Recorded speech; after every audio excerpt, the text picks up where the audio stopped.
Hello students. Part 3 टोपी शुक्ला के पिछले वीडियो में हमने पढ़ा कि इफ़न टोपी का दोस्त था। इसलिए हमें इफ़न के परिवार के विषय में बताया कि इफ़न के परिवार में उसकी दादी, अब्बू, अम्मी, बड़ी बहन और छोटी बहन थी। उसके दादा और परदादा बहुत ही प्रसिद्ध मौलवी हुआ करते थे। इफ़न के अब्बू कलेक्टर थे। परिवार बहुत ही समृद्ध था। सारे परिवार में इफ़न को अपनी दादी बहुत अच्छी लगती थी। वह हमेशा उसे कहानियां सुनाती थी। अब हम इसे आगे कंटिन्यू करते हैं। इफ़न दादी की भाषा पर कभी नहीं मुस्कुराया। उसे तो वह अच्छी भली लगती थी, परंतु अब्बू नहीं बोलने देते थे। और जब वह दादी से इसकी शिकायत करता तो वह हंस पड़ती। "अ, ए मोरा का है बेटा, अनपढ़ गवारन की बोली तू काहे को बोले लग्यो। तू अपने अब्बा की ही बोली बोलो।" बात खत्म हो जाती और कहानी शुरू हो जाती। त ऊ बादशाह का कि हिसकी तुरंते एक ठो दो हिरन मार लिया वा। यही बोली टोपी के दिल में भी उतर गई थी। टोपी को भी इफ़न की दादी की बोली पसंद आई। इफ़न की दादी उसे अपनी माँ की पार्टी की दिखाई दी। अपनी दादी से तो उसे नफरत थी, नफरत। जाने कैसी भाषा बोलती थी। इफ़न के अब्बू और उसकी भाषा एक सी थी। वह जब इफ़न के घर जाता तो उसकी दादी के ही पास बैठने की कोशिश करता। इफ़न की अम्मी और बाजी से वह बातचीत करने की कोशिश ही नहीं करता। वे दोनों अलबत्ता उसकी बोली पर हंसने के लिए उसे छेड़ती, परंतु जब वह बात बढ़ने लगती तो दादी उनका बीच बचाव करती।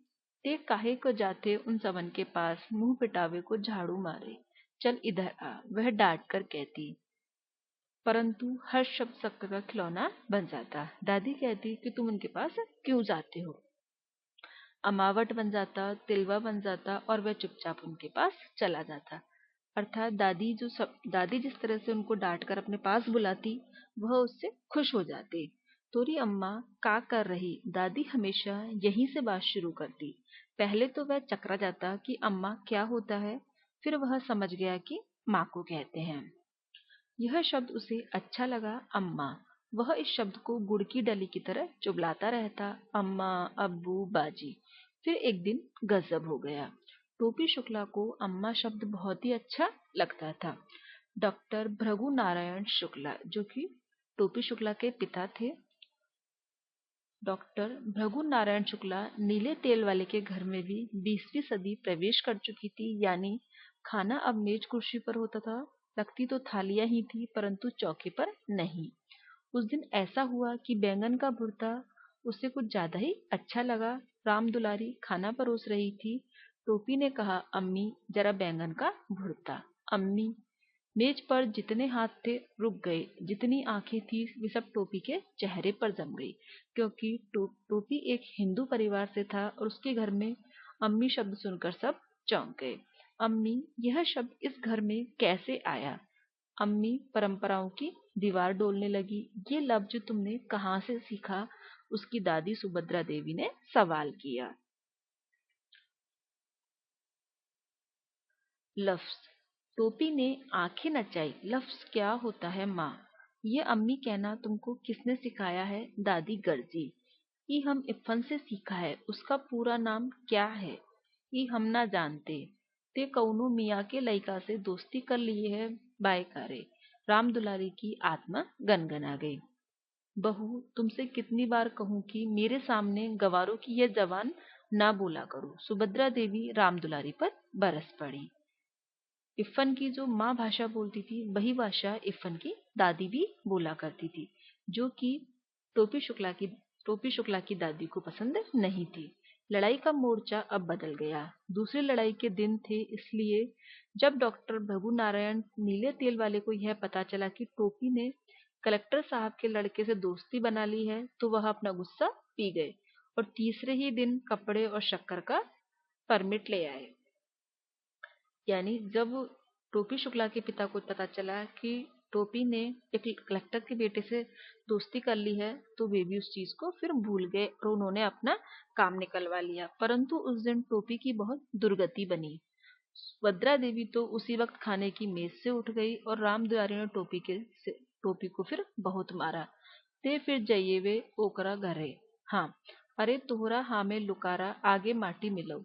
राम दुलारी मारते मारते थक गई, परंतु टोपी ने यह नहीं कहा कि वह इफ्फन के घर नहीं जाएगा।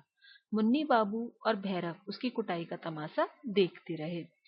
एक हम एक दिन एको रहीम कबाबची की दुकान पर कबाबो खाते देखा रहा। मुन्नी बाबू ने टुकड़ा लगाया। मुन्नी बाबू टोपी शुक्ला के बड़े भाई। उन्होंने अपनी माँ से कहा कि एक दिन मैंने कबाब वाले की दुकान पर इसको कबाब खाते हुए देखा। कबाब, राम राम राम। राम दुलारी घिन्ना के 2 कदम पीछे हट गई। टोपी मुन्नी की तरफ देखने लगा, क्योंकि असलियत तो यह थी कि टोपी ने मुन्नी बाबू को कबाब खाते हुए देख लिया था और मुन्नी बाबू ने उसे 1 अन्नी रिश्वत की दी थी। टोपी को यह मालूम था, परंतु वह चुगलखोर नहीं था। उसने अब तक मुन्नी बाबू की कोई बात इफ्फन के सिवा और किसी को नहीं बताई। तू हमें कबाब खाते देख ही रही हो, ना देखा रहा ओई दिन? मुन्नी बाबू ने कहा। तो तुमने उस दिन क्यों नहीं बताया? सुभद्रा देवी ने सवाल किया। ये झूठा है दादी, टोपी ने कहा। उस दिन टोपी बहुत उदास रहा। वह अभी इतना बड़ा नहीं हुआ कि झूठ और सच के किस्से में पड़ता, और सच्ची बात तो यह है कि वह इतना बड़ा कभी हो भी नहीं सका। उस दिन तो वह इतना पिट गया था कि उसका सारा बदन, पूरा शरीर दुख रहा था। वह बस लगातार एक ही बात सोचता रहा कि अगर एक दिन के वास्ते वह मुन्नी बाबू से बड़ा हो जाता तो समझ लेता उनसे। परंतु मुन्नी बाबू से बड़ा हो जाना उसके बस में तो था नहीं। वह मुन्नी बाबू से छोटा पैदा हुआ था और उससे छोटा ही रहा। दूसरे दिन वह जब स्कूल में इफ्फन से मिला तो उसने सारी बातें बता दी। दोनों ज्योग्राफी का घंटा छोड़कर सरक गए। पंचम की दुकान से इफ्फन ने केले खरीदे। बात यह है कि टोपी फल के अलावा और किसी चीज को हाथ नहीं लगाता था। ऐसा ना हो सकता कि हम लोग दादी बदल ले, टोपी ने कहा।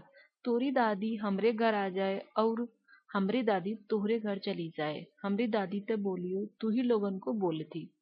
यह नहीं हो सकता, इफ्फन ने कहा। अब्बू यह बात नहीं मानेंगे। और मुझे कहानी कौन सुनाएगा? तुम्हारी दादी को 12 बुर्ज की कहानी आती है? टोपी ने इफ्फन से कहा कि क्यों ना हम अपनी दादी बदल लें।